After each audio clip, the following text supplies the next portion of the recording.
नमस्कार दोस्तों, आइए जानते हैं आज राजस्थान की बड़ी खबरें। आज की पहली खबर, 100 फीट का रेत का पहाड़ काटकर बनाया स्कूल का मैदान। राजस्थान के बाड़मेर में ग्रामीणों और सरपंच ने गांव के बच्चों का भविष्य संवारने के लिए एक बड़ा कदम उठाया है। उनके इस कदम की अब पूरे इलाके में चर्चा हो रही है। लिग्नाइट खनन से प्रभावित इस सुदूरवर्ती आकली गाँव में सरकारी स्कूल के लिए जमीन नहीं थी। ग्रामीणों की जिद और जिला परिषद की मदद से अब गाँव के बच्चों का भविष्य संवरेगा। समतल जमीन पर अब नया स्कूल भवन बनाया जाएगा, साथ ही बच्चों के लिए हरा भरा खेल का मैदान भी बनाया जाएगा।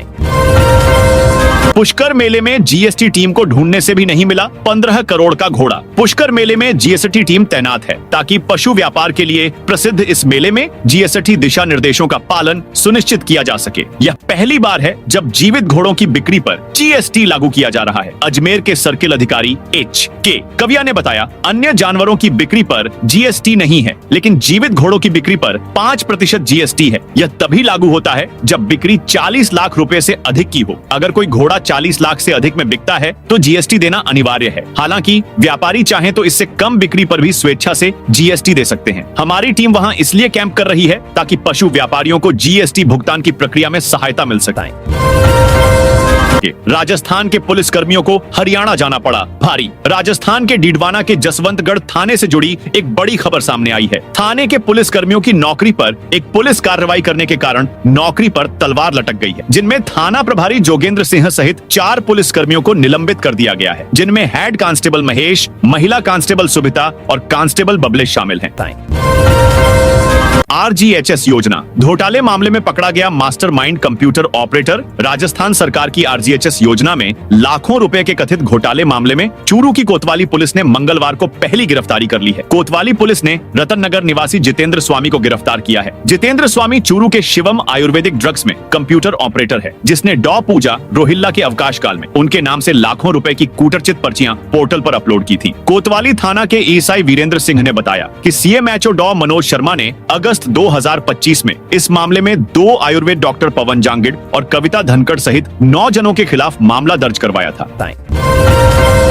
राजस्थान में रूफटॉप सोलर यूजर्स के लिए अच्छी खबर। राजस्थान में रूफटॉप सोलर के माध्यम से सौर ऊर्जा पैदा कर ग्रिड को बिजली उपलब्ध कराने वाले घरेलू विद्युत उपभोक्ताओं के लिए खुशखबरी है। अब जो एक्स्ट्रा बिजली आप ग्रिड को बेचते हो, उसके बदले डिस्कॉम से पहले 2.71 रुपए प्रति यूनिट मिलते थे, वो अब बढ़कर 3.26 रुपए प्रति यूनिट हो गया, यानी हर यूनिट पर 55 पैसे का फायदा। राजस्थान विद्युत नियामक आयोग RIRC के फैसले पर डिस्कॉम्स ने तुरंत ऑर्डर जारी कर दिया। पर्यटकों की सुविधा और सुरक्षा पर फोकस। जैसलमेर जिले के संब पर्यटन स्थल पर पर्यटकों की सुरक्षा और सुविधा को सशक्त बनाने के उद्देश्य से मंथन किया गया। जिला सहायक निदेशक पर्यटन विभाग कमलेश्वर सिंह ने कैंप और रिसोर्ट संचालकों से सीधे संवाद किया। इस दौरान कहा गया कि हर कैंप और रिसोर्ट के रिसेप्शन पर पुलिस हेल्पलाइन नंबर स्पष्ट रूप से प्रदर्शित किया जाए, ताकि किसी भी आकस्मिक स्थिति में पर्यटक तुरंत संपर्क कर सके। इसके साथ ही सभी पर्यटन इकाइयों, जीप और क्वाड बाइक का पंजीकरण 1 सप्ताह में पर्यटन कार्यालय में कराने के निर्देश दिए गए। कोटा संभाग को मिली 6 मोबाइल लैब यूनिट। मिनटों में जुटेंगे साक्ष्य। राजस्थान में फॉरेंसिक जांच को नई तकनीकी ताकत मिलने जा रही है। Kota forensic science lab FSL को पहली बार 6 अत्याधुनिक मोबाइल लैब वाहन मिले हैं, जो अपराध स्थल पर पहुंचकर मौके पर ही वैज्ञानिक जांच करेंगे। केंद्रीय गृह मंत्री अमित शाह की इस सौगात से अब कोटा संभाग में फॉरेंसिक जांच पहले से कहीं अधिक तेज, सटीक और आधुनिक हो जाएगी। मंगलवार को ये वाहन कोटा FSL को औपचारिक रूप से सौंपे गए। मौके पर पुलिस कर्मियों और FSL अधिकारियों को इन वाहनों की कार्यप्रणाली तथा तकनीकी फीचर्स का प्रशिक्षण भी दिया गया है।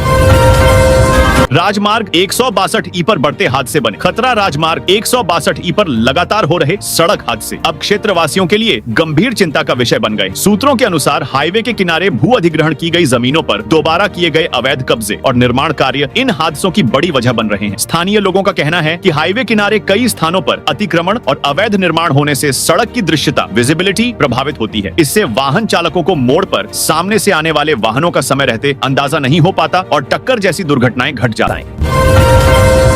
स्पेशल एजुकेशन टीचर भर्ती में कोर्ट से बड़ी राहत। राजस्थान हाई कोर्ट की जोधपुर बेंच ने विशेष शिक्षा स्पेशल एजुकेशन टीचर भर्ती में बड़ी राहत प्रदान की है। कोर्ट ने सामान्य बीएड डिग्री के साथ विशेष शिक्षा में 2 साल का पोस्ट ग्रेजुएट डिप्लोमा रखने वाले उम्मीदवारों को बीएड स्पेशल एजुकेशन के समकक्ष मानते हुए राज्य सरकार को नियुक्ति प्रक्रिया में विचार करने का निर्देश दिया है। जस्टिस मुन्नूरी लक्ष्मण की एकल पीठ ने 3 अलग अलग रिट याचिकाओं पर सुनवाई के बाद यह महत्वपूर्ण फैसला सुनाया। इन याचिकाओं में 13 जिलों के कुल 41 अभ्यर्थी शामिल थे, जिन्हें पहले अयोग्य घोषित कर दिया गया था। कोर्ट ने स्पष्ट किया कि याचिकाकर्ताओं की योग्यता सुप्रीम कोर्ट के एक पूर्व फैसले से भी बेहतर स्थिति में है, क्योंकि उनके पास 1 साल के बजाय 2 साल का डिप्लोमा है। भ्रष्टाचार निरोधक ब्यूरो का बड़ा एक्शन। भ्रष्टाचार निरोधक ब्यूरो ACB की बड़ी कार्रवाई। जयपुर नगर निगम हेरिटेज की पूर्व महापौर मुनेश गुर्जर और उनके पति सुशील गुर्जर के खिलाफ आय से अधिक संपत्ति मामले में ACB ने केस दर्ज किया है। 2 साल तक लंबी जांच के बाद ACB ने यह कदम उठाया है। मुनेश गुर्जर 10 नवंबर 2020 से 4 अगस्त 2023 तक जयपुर नगर निगम हेरिटेज महापौर रही। इस 30 माह में मुनेश गुर्जर और उनके पति सुशील कुमार गुर्जर ने आय से अधिक संपत्ति अर्जित की। ACB की जांच में खुलासा हुआ कि मुनेश और उनके पति की कुल आय वेतन और ब्याज सहित लगभग 50,57,000 रुपए पर अपने कार्यकाल में उन्होंने कुल 2 करोड़ 9 लाख रुपए की संपत्ति बना ली। यह उनकी वैध आय से 315% अधिक है। राजस्थान में भजनलाल सरकार लाएगी 12 और नई पॉलिसी। राजस्थान में लगातार नीतिगत बदलाव का दौर चल रहा है। पहले 22 पॉलिसी में बड़े बदलाव के बाद अब राज्य सरकार 12 और नई पॉलिसी लाने जा रही है। इसमें कृषि से एरोस्पेस और AI से ग्रीन ग्रोथ तक के सेक्टर शामिल हैं। डिफेंस और एरोस्पेस के कल पुर्जे भी यहीं बने। इसके लिए आत्मनिर्भर भारत डिफेंस नीति के तहत डिफेंस मैन्युफैक्चरिंग पर टारगेट किया है। इसमें देश विदेश की बड़ी कंपनियों को राजस्थान में लाने पर फोकस रहेगा। इसी तरह AI और मशीन लर्निंग पर फोकस करते हुए राज्य को ग्लोबल कैपेबिलिटी सेंटर का नया केंद्र बनाने की दिशा भी तय की जा रही है, ताकि युवाओं को बेंगलुरु, हैदराबाद आदि स्थानों पर न जाना पड़े।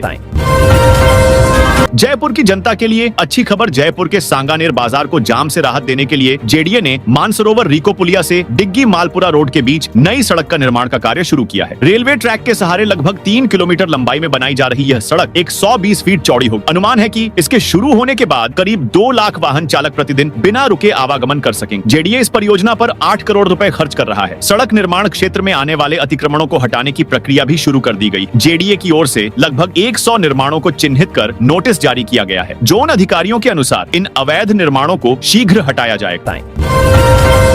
राजस्थान में सिलसिलेवार हादसों के बाद एक्शन में भजनलाल सरकार। राजस्थान में सिलसिलेवार सड़क हादसों के बाद भजनलाल सरकार ने निर्णय किया है कि शराब पीकर वाहन चलाने वालों का लाइसेंस रद्द हो। परिवहन, पुलिस और सार्वजनिक निर्माण विभाग संयुक्त रूप से प्रदेश भर में 4 नवंबर से आगामी 15 दिन तक सड़क सुरक्षा अभियान चलाएगा। राजधानी जयपुर के हरमाड़ा क्षेत्र में हुए हादसे के बाद देर रात मुख्यमंत्री आवास पर CM भजनलाल शर्मा की अध्यक्षता में ट्रैफिक एवं सड़क सुरक्षा को लेकर उच्च स्तरीय बैठक हुई।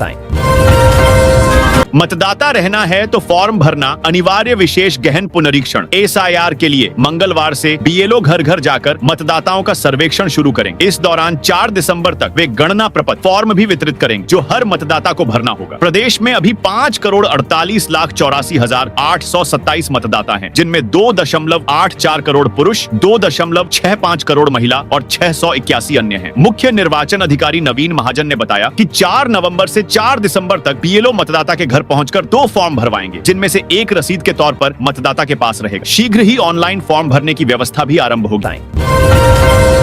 सड़क हादसों पर हाईकोर्ट सख्त। स्वतः संज्ञान लेकर PIL दर्ज की राजस्थान हाईकोर्ट जोधपुर ने प्रदेश में सड़क हादसों में हो रही लगातार मौतों पर गंभीर चिंता जताई है। HSE ने स्वतः संज्ञान स्वप्रेरणा लेकर जनहित याचिका दर्ज की है। जस्टिस डॉ पुष्पेंद्र सिंह भाटी और जस्टिस अनुरूप सिंघी की खंडपीठ ने कहा कि पिछले 2 हफ्तों में राजस्थान की सड़कों पर हुई दुर्घटनाओं में लगभग 100 लोगों की जान चली गई, जो संविधान के अनुच्छेद 21 के तहत जीवन के मौलिक अधिकार का उल्लंघन है। सरकारी ऑटोमेटेड टेस्टिंग स्टेशन लगने तक प्राइवेट चले। Fitness centres Rajasthan high court Jodhpur की डिवीजन बेंच ने वाहन फिटनेस सेंटर विवाद में अहम आदेश दिया। जस्टिस डॉ पुष्पेंद्र सिंह भाटी और जस्टिस अनुरूप सिंघी की खंडपीठ ने स्पष्ट किया है कि जब तक किसी जिले में ऑटोमेटेड टेस्टिंग स्टेशन ATS स्थापित नहीं हो जाते, तब तक उदयपुर फिटनेस सेंटर सहित अन्य याचिकाकर्ताओं को FIJA 2018 योजना के अनुरूप अपनी स्वचालित मशीनों के माध्यम से संचालन की अनुमति दी जाएगी। उल्लेखनीय है कि इससे पहले 15 फिटनेस सेंटर्स संचालकों की याचिकाओं पर सुनवाई के बाद 25 सितंबर को जस्टिस कुलदीप माथुर की एकल पीठ ने भी ऐसा ही आदेश किया था। इस पर राज्य सरकार ने डिवीजन बेंच में अपील की थी। खंडपीठ ने आंशिक संशोधन के साथ एकल पीठ के आदेश को बरकरार रखा। जयपुर में 1 लाख से अधिक परिगणना प्रपत्र वितरित। भारत निर्वाचन आयोग द्वारा घोषित विशेष गहन पुनरीक्षण कार्यक्रम SIR 2026 के तहत जयपुर में पहले ही दिन 1,21,747 परिगणना प्रपत्रों का वितरण किया गया। यह कार्यक्रम 27 अक्टूबर को घोषित किया गया था, जिसके तहत 4 दिसंबर तक BLO घर घर जाकर मतदाताओं से प्रपत्र भरवा रहे हैं।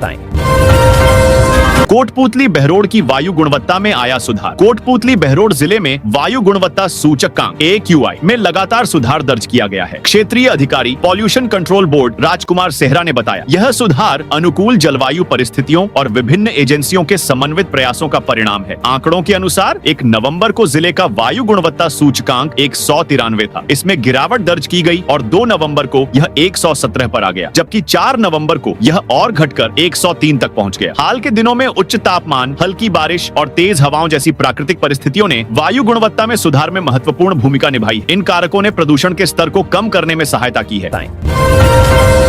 ई सिगरेट देख भड़के पाली, ASP लगाई फटकार पाली में। ई सिगरेट बेचने पर पुलिस ने मंगलवार देर रात कार्रवाई की। इस दौरान दुकान पर ई सिगरेट देख महिला अनुसंधान सेल के ESP नरेंद्र सिंह देवड़ा भड़क गए और दुकानदार को फटकार लगाई। तो दोस्तों, ये थी आज राजस्थान की बड़ी खबरें। आप इस वीडियो को कौन से जिले से देख रहे हैं, उस जिले का नाम जरूर बताइए।